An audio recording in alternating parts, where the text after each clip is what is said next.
helping military veterans and first responders transform their lives from the bedroom to the boardroom. I am one of your hosts, Daniel Faust, and we are in the bedroom. So, I have a question for you. What score would you give your marriage communication? Would you give yourself a 1? Would you give yourself a 5? Would you give yourself a 10? When I first got married in 2006 and in early 2007, I thought my score was a 10. I was deployed, I was talking to my wife, I averaged 6 hours a day, even on deployment, and thought I had a really deep, intimate connection in 2007. This is when I first went over and got married. By the time I got to 2013, about June of 2013, I was a dead goose egg. And you wonder why, what happened. So what I want to talk about is what actually happened during that time. So during that time in 2013, I was doing these three main things. I was talking a lot. It was all about me, my stuff, my junk, everything, no matter what the day was. I was reacting a lot. So I was feeling everything and just reacting. All it was is emotional over intellect, casting a lie, and not even communicating. I was just, that's it. This is the way I was. There was no sender, no receiver of information if you ever learned anything about communication. Additionally, I was being selfish. In my current education, and my wife was like a GED. I just barely was functional in the marriage with just how she was. I speculated at best and basically had no knowledge. So at that point, I thought I was getting a divorce. I really did. So what happened? Because it's 2021 and my marriage is thriving. I was literally walking with my wife today, going over, and she started this new health kick to take care of herself. And she's like, we've had the best intimacy in a long time and we're really deeply connected. And these were her words, not mine. So what happened during that time? What did I change? What changed in our specific relationship? What I want to go over and do is talk about 5 super marriage tactics, which we wrote in our book in 2017, Leave No Marriage Behind, talking about getting your doctorate degree. Because a lot of the times when we are communicating and when we're connecting to people, we don't deeply connect. We go over and we just do basics. So I had to reroute my life in 2013 because you can't just stay at 0 in your marriage for 8 additional years and go over and just be thriving. It doesn't make sense. It doesn't just magically turn around because we're in 2021 and we're looking towards the horizon of things getting better. So what happened? So I want to go and share 5 super marriage tactics that I started and then in those next 5 years started to implement to go over and get to the point where we are today in 2021 and continue to go over and to implement to go over and to do that. So let's go and jump into that real quick, because the first one is actually read like cray cray. And the reason why I say cray cray is, it sells, right? So what happened is that I had to reevaluate myself. If you watch the other episodes, I had to go through my mental stuff, my emotional stuff, my social stuff, and my spiritual stuff. So if you haven't seen that episode, go over and watch that. I think it's either yesterday or the day before. I record so much I tend to forget. But what I first had to go over and do is I had to just read. And everything that I could grab, every marriage book, every personality book, every book about God and how to bring marriage in there, sex, all those other types of things. So I read, I got certified in the DISC model of human behavior. I read Dr. Gary Chapman's 5 love languages. I read the DNA of relationships. I read several other books, and I continue to go and read. Right now I'm reading a book, Know Your Name, Know Your Style, which is about personality styles. And literally right now I'm reading about the letters in people's names that goes over and speaks about their personality style. So number 1 to go over and reboot, and I've been doing this actively now for 8 years, is that I read typically a marriage book, a psychology book, a personality book, something about human dynamics, and I'm always trying to look, one second, for my wife and how to go apply this in the bedroom.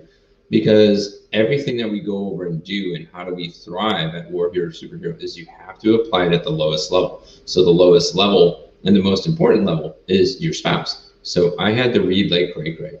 Now, if you don't go over and like reading, totally understand, but You got to take the time to go over and study. If it's blogs, if it's listening to podcasts, if it's going to listen to audiobooks, if it's going over and asking Alexa to go over and to read to you, or summaries of books or whatever that is, you just got to go over and dive in, because a lot of times we need to go over and study our spouses to get our doctorate degrees from an outside perspective.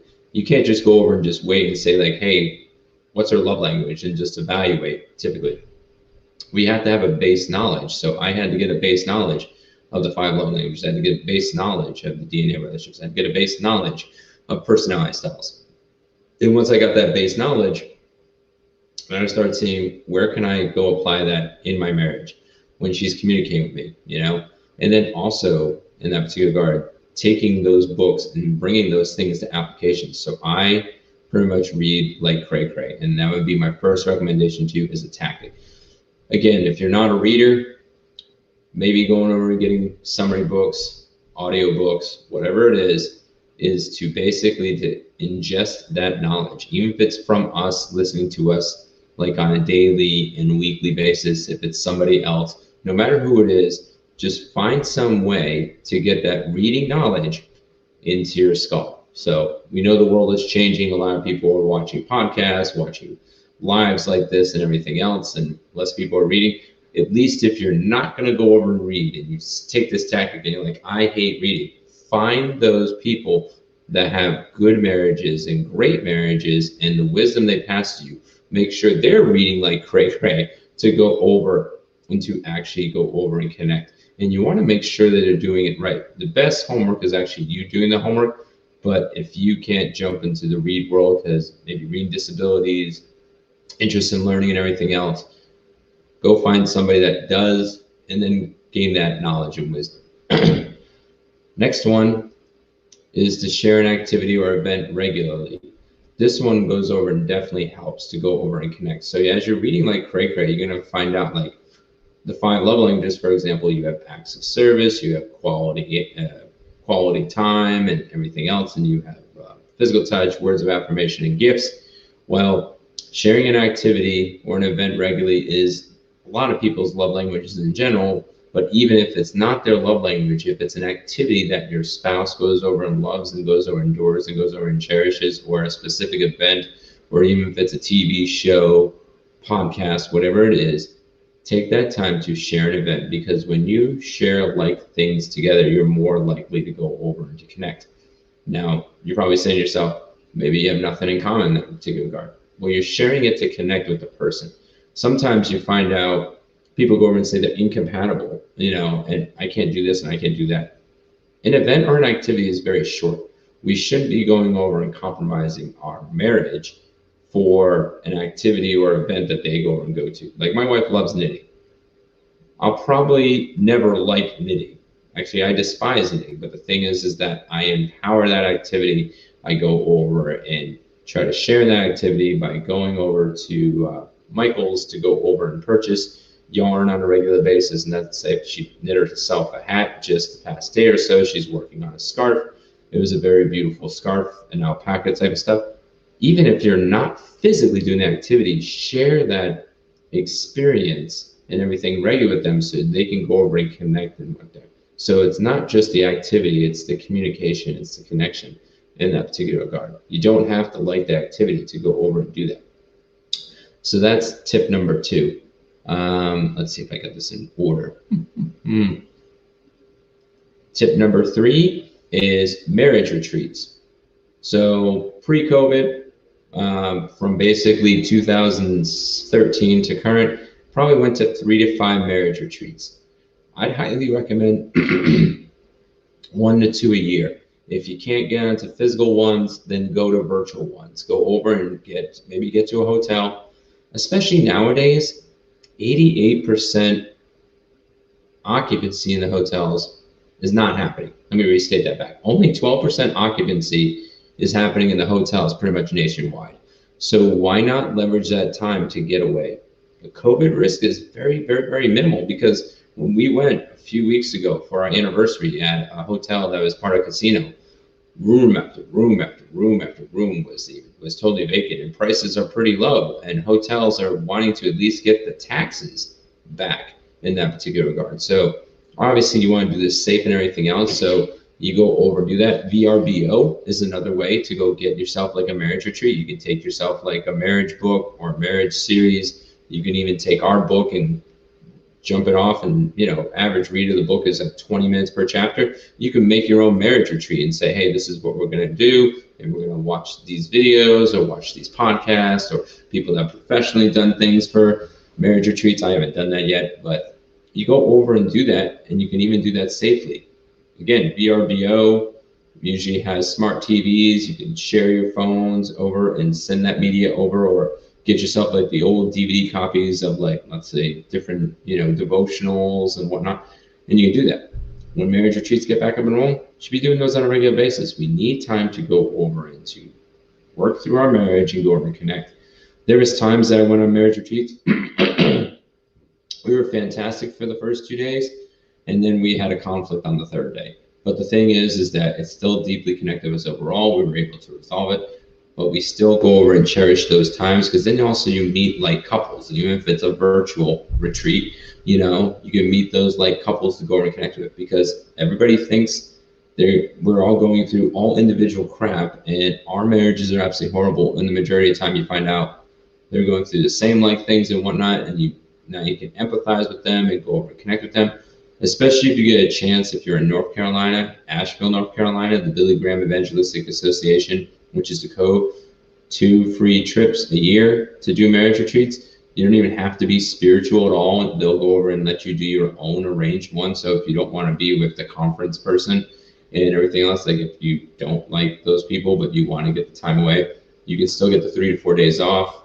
You get your own mentor or set up your own and go over and do that. And everything is covered, excluding getting down there. So kit carrying, getting down there, yeah, not as much. But you definitely, if you're in the military, go over and leverage those. A lot of the military chaplains go and try to do those once or twice a year. They usually cover the childcare, or they give you a stipend or whatever. Army does fantastic for that. So go Army in that particular regard. You guys do great in marriage retreats. Air Force, you do okay. I'm just gonna be honest. I've been in 20 years. It's okay. It's not fantastic. Navy and Marines, I can't speak of because I haven't messed with them, and I can't speak on the Space Force. You're too new. So, but marriage retreats are definitely definitely key. So that's number 2. Actually, that was number 3, right? Yeah, it was number 3. Next one, number 4, is date nights. You did this when you were dating the entire time. You went out on a regular basis. You remember those moments that your spouse said, just 5 more minutes, just 5 more minutes. Well, my wife used to say that. And 5 minutes went to 30 minutes. And I'm like, 10 o'clock, 10:30, 11. You have sometimes 2 or 3 o'clock in the morning, and you finally get home, or at least I did, and then have to go to work like at 7 or 8 o'clock the next morning. Oh, those were rough. It's like you were so Twitter-pated to go over and have that time. But then when we go get married, we tend to lean towards that way. And I know what you're saying. I already know this because I've been married 14 years, going on 15, and I have 4 kiddos. And I only recently had my father-in-law move in. So this is only 3 months old. Before it was like, what do you do for babysitting? What do you do for all these types of things? How do you get a regular weekly, bi-weekly, or even monthly date night? Well, there's 2 options. Actually 3, some ideas. So number 1 is going over, if you totally are broke, totally don't have it, but you can at least set down a budget, Date Box is a great and fantastic way to go over and do that. I think it's $7.99 last I looked on the app, $39.99 for the box. It might have gone up because it's been years since I've used it. So don't quote me on the prices, but that was roughly, it might be up to 60, but you can literally break up the Date Box because it had so much stuff into a couple months at a time. And they give you great products that they send you to say, hey, let's go make coffee, cake pops. Maybe it's a shared activity. Maybe it's going over and maybe it's not cooking. Usually a lot of stuff had to do with food. I mean, a lot of people like food. So it might have some adventure. And then it also had thought-provoking marriage type questions that was in the box. And then the online version is basically you would get all the tactics and then go over and create it yourself. So you could decide like what to do and not do, piecemeal it together and just say, hey, these pieces I want for our date night, these pieces I don't, and whatnot. So you didn't have to fork out the cost and you're like, coffee grinder. I'm not into coffee. I really wasn't into coffee. My wife was. I was willing to grind it and to do the work and everything else. The thing took forever, but it was funny. The cake pop stuff was kind of used. We kind of piecemeal boxes together. They had a deck of cards in it. I still have to this day. That gives thought-provoking questions to stay connected, so you can play cards, but then it has a thought-provoking question on the back. So definitely key to go have those things on a regular basis is date nights, date nights, date nights. That's huge. It could be date days. It could be date moments. Even just for us, it's like sometimes just getting out for a half hour to an hour to go take a walk, or if you have to bring the kids, if you have younger kids, maybe you take them into the stroller and do it while they're napping, and then at least have that time to go over and connect. So that's date box. Another option to go over and make date nights happen is everybody, not us as much anymore because we've only been here a year. You have those couples that you've connected with. And I know this might be sensitive depending on your COVID thoughts, but COVID could be here to stay. It could be up to years. So make a choice on what couples, married couples and families and friends that you're willing to connect with to take the risk and, go over and say every 2 weeks that couple and everyone you do swapped babysitting and say, okay, Mary and Steve are going to watch our kids, on the second week, and then we go watch Mary and Steve's kids on the other week. And you do it every 2 weeks just to see what happens, because, it takes about 14 days to incubate, quote unquote, COVID. That's what we did when we went to church, full time. We went to church every other week, waited until 14 days and see if we were good to go. So you could do the same with the date night. We all need to go over and choose what relationships we have. Our bedroom is most important. And sometimes you have to bring people in the living room and boardroom relationship to go over and to improve the bedroom relationship. So fortunately, my father-in-law is here. My kids are 13.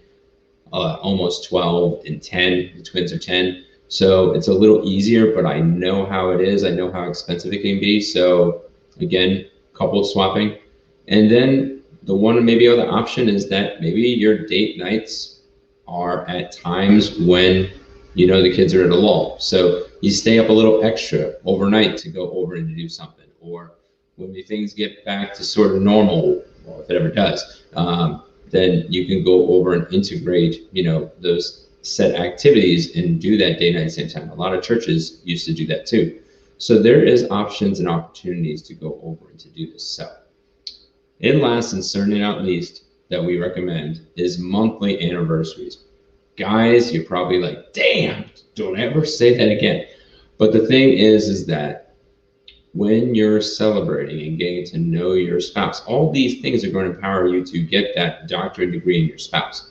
That's going to empower you to go over and to keep your marriage divorce proof, is to go over and to regularly and habitually remember not just a yearly anniversary, begrudgingly, a monthly anniversary.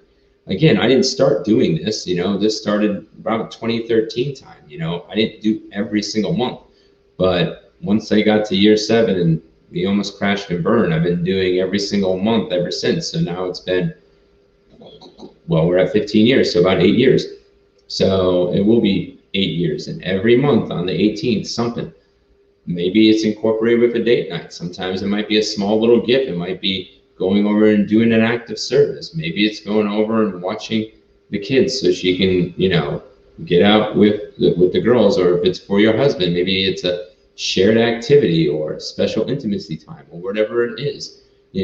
Celebrating that on a monthly basis goes over and reinfuses you really truly knowing your loved one. Now, again, might be thinking that is crazy and it's going to be awkward, especially the first 1, 2, 3, 4, 6 months. But the thing is, you get a battle rhythm and a routine.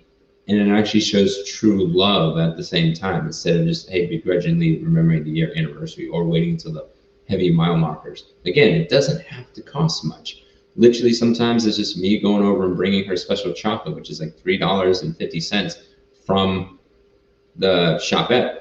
And that can make wonders. of the month of remembering that. Oh, a small little surprise. If they're acts of service, maybe it's a massage, maybe it's going over and picking up the room that day, maybe it's just evaluating as you're learning and reading like cray cray, and then sharing those activities on a regular basis, that you are starting to see what you can bring to us the table to show and keep pouring out that love. We did it in dating. We should be continuing to date our spouse and wooing them until we're done, which is death. So in summary, a degree plan, as we're talking about getting your doctorate degree and your spouse, a degree plan, a normal degree plan only lasts 7 years. I've been in education training for about 5 years. So if you go over and you start school and you're not done within 7 years, that degree plan is obsolete. And most college diplomas, even though it stays on the wall forever, it's going to be non-compliant in 5 to 10 years, the majority of the time. There's very few degrees that go over and stay the same. Because the same thing works in school. It's like if you took the degree in 2000 and took it in 2010, it is drastically different in what you're learning. Everything is going over and changing. But we invest so much time and money for it, and we put our energy in the boardroom. And what typically happens, when we put all our energy in the boardroom, we're losing our living room, which is our kids, and we're losing our spouses. So why not invest into a marriage plan with these 5 tactics? I know it's going to be hard to start it all at once, but over time, starting that marriage plan, it can last a lifetime. That's the degree that keeps paying in dividends, mentally, emotionally, spiritually, socially, even financially. I'm not going to go to that number right now because I'm not an expert, but basically even that goes over and makes legacy. So your superhero challenge for the day is to choose a super marriage tactic. I called it a superhero. A super marriage tactic to increase your education and your spouse. My goal and my heart for you is to go over and to get to that doctorate degree level and continually and habitually go over and work that. I would say right now I'm in between bachelor's degree and master's degree in that. And even when you get to quote unquote doctorate degree and you know every little nuance and whatnot, there's always something new to learn. Nobody that's ever finished a doctorate degree, no one's ever become a professor and said, I've learned everything, or she says, I learned everything. There's nothing else to learn in this topic. There's always something to learn. And then when you're at that point of a high-end learner, you get that great opportunity to go over and share that wisdom and teach, which is another blessing in disguise. So I want to thank you guys all for joining me. I hope this is encouraging for you guys about taking intention in the bedroom this week. We hope to catch you always in here. It's always a dialogue, never a monologue. So you can always put your comments in there, always put your questions in there. We'll get back to you as soon as possible. And especially if you're streaming this on Podopolo, the dynamic interactive podcasting app, jump in there, because we're regularly there going over and connecting, and then you can actually win prizes and money and also opportunities when you're in there. So I want to thank you all for joining. Catch us on the flip side. Please go like, subscribe, and share this out on whatever platform that you have. We would love to get the word out there, and definitely go over and watch our show coming to a digital TV near you.